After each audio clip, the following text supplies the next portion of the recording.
pour une amende de plus.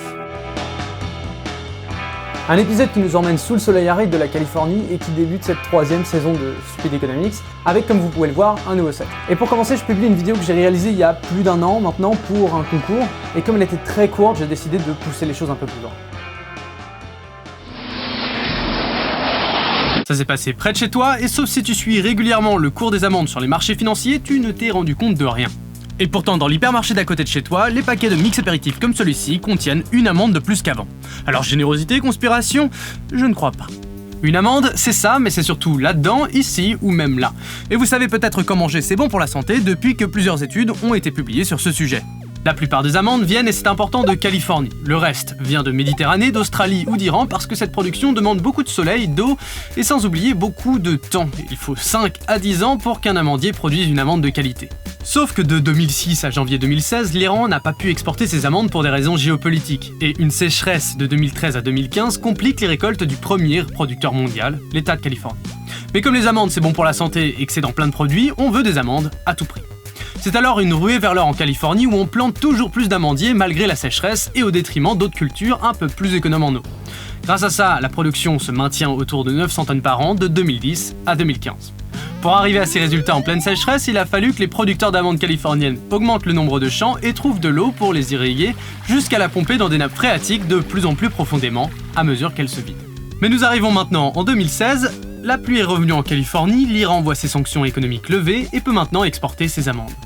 Reste que l'eau des nappes phréatiques a été vidée, que des arbres assoiffés ont été plantés en pleine sécheresse et que la Californie va produire plus d'amandes que jamais, alors que dans le même temps, la demande, elle, s'effondre pour plusieurs raisons. En ce moment, le prix chute et voilà comment cette amande en plus est arrivée dans mon mix apéritif. Parce qu'en pleine sécheresse, on a planté des champs d'amandiers. Donc la pluie est tombée, mais le problème est loin d'être réglé. Parce que l'eau qui a été prélevée et puis la quantité de champs d'amandiers plantés pendant la sécheresse peuvent menacer le futur de l'agriculture en Californie. Les réserves d'eau souterraines ne se refont pas en quelques mois, et surtout elles entraînent des conséquences sérieuses comme la contamination de l'eau ou un manque de réserves en cas de nouvelle sécheresse. Ce qui est loin d'être improbable, surtout si on prend en compte la prévision de ces chercheurs. Selon eux, il y a une grosse probabilité pour que cet épisode fasse partie d'une sécheresse beaucoup plus longue, de plusieurs décennies même, mais là, rien de sûr. Ce que je veux surtout faire, c'est revenir sur les raisons qui expliquent cette plantation d'arbres en pleine pénurie d'eau, parce qu'on parle vraiment de sécheresse avec des lacs vides, des rivières qui font pitié, des pelouses californiennes jaunâtres et des piscines vides. Pour leur consommation d'eau, pendant cette période, les producteurs d'amandes ont eu une très mauvaise réputation. La production d'amandes implique de base une gestion de l'eau un peu particulière, parce qu'en plus d'avoir des gros besoins en eau, c'est aussi lié à une différence entre les cultures pérennes et les cultures annuelles. Parce que si tu fais pousser du maïs, qui est une culture annuelle, il y a une grosse sécheresse, t'arroses pas ton champ, il est foutu, mais l'année prochaine, tu replantes. C'est vraiment relou pour l'agriculteur, mais ça peut passer à la rigueur. Par contre, si tu es un producteur d'amandes, c'est différent parce que là, si tu arrêtes d'arroser, tu perds des arbres qui ont poussé pendant plusieurs années, donc c'est un gros investissement. Dans ces conditions, les dégâts sont énormes et à choisir, tu peux être prêt à payer très cher pour obtenir de l'eau en creusant des puits par exemple. Mais ça n'explique pas pourquoi des nouveaux arbres ont été plantés, augmentant la demande en eau pendant cette sécheresse. Donc pour ça, je vais revenir un peu sur quelques points de la vidéo. Avec premièrement la position dominante de l'amande de Californie qui représente 80% de la production mondiale. En plus, c'est une amande qui est peu chère grâce à la mécanisation et puis c'est aussi une production très standardisée, donc ça veut dire qu'elle s'adapte très bien à la demande des industriels. Surtout qu'aucune autre partie du monde n'est en mesure de fournir ce genre d'amande en aussi grosse quantité, ou du moins pas avant une dizaine d'années et des investissements vraiment massifs. La deuxième raison, c'est le mécanisme du prix. Si la demande reste identique, ce qui est plus rare devient plus cher. Et si la demande augmente, alors le prix augmente. Là, on combine les deux. Un produit plus rare et une demande qui augmente, quitte à payer 2, 3, 4 fois plus. Parce que bon, la santé est à la mode et qu'en plus, elle n'a pas de prix. Sans compter que de plus en plus de la population mondiale a les moyens de se payer une bonne santé. La troisième raison, c'est qu'en Californie, l'eau n'est pas régulée, ni soumise au marché. Elle n'a pas de prix en fait. Donc malgré sa rareté de plus en plus grande, son prix, lui, n'augmente pas. Le coût pour avoir accès à l'eau augmente parce qu'il faut creuser des puits de plus en plus profonds, mais ce coût ne reflète pas vraiment la rareté de l'eau, mais plus la rareté des gens compétents et du matériel nécessaire pour creuser des trous de plus en plus profonds. Enfin, il y a peut-être aussi une quatrième raison, c'est le cycle de l'investissement. Lorsque les prix sont élevés, tout le monde se dit « le monde va manquer », il faut donc investir. Il faut donc investir dans des champs pétroliers, il faut investir dans des mines, il faut investir dans des plantations agricoles. Le temps du champ pétrolier, le temps de la mine, le temps agricole sont des temps longs. Entre-temps, tout le monde a eu la même idée et arrive le jour où les prix baissent parce que tout cet investissement permet de produire beaucoup plus. Si la demande ne suit pas, alors il est possible de voir un surinvestissement. trop de production, ce qui tire les prix vers le bas et en même temps la rentabilité de cette activité. Je sais pas si c'est vraiment le cas pour les amandes et c'est sans doute encore un peu trop tôt pour le dire. Ce que l'on sait par contre, c'est qu'en 2015, les prix sont devenus vraiment trop élevés et ont finalement poussé les industriels soit à substituer, soit à diminuer les amandes dans leurs produits. D'autres ont été forcés de fermer leur entreprise ou ont tout simplement disparu en abandonnant derrière eux des conteneurs entiers d'amandes dans les ports. Au final, la santé semble avoir un prix. Au-delà de 8 $ le kilo d'amandes, c'est plus vraiment la peine.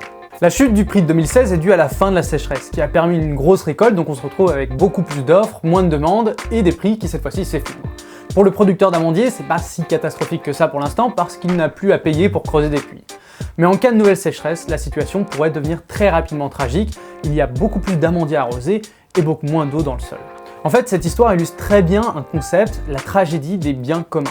On a une ressource limitée, l'eau des nappes phréatiques, une compétition entre les producteurs agricoles pour y avoir accès, et la menace qu'un épuisement de cette ressource ne fasse disparaître la production d'amandes en Californie. Donc c'est le problème de l'intérêt individuel contre l'intérêt général. What I meant when I wrote The Tragedy of the Commons was to call people's attention to the fact that the problem of dividing the resources has to be done in a way that fits in with human nature. We shouldn't expect too much of it. Mais est-ce que c'est vraiment foutu pour la Californie? Eh ben pas forcément. Il y a plusieurs solutions. Déjà, les autorités peuvent faire passer des régulations pour limiter la consommation d'eau. C'est a priori en cours puisque l'État prépare un gros plan pour l'horizon de 2025. Une autre solution, c'est que les différents acteurs qui profitent de cette ressource se mettent d'accord, qu'ils organisent un système pour mieux partager cette eau et limiter leur consommation.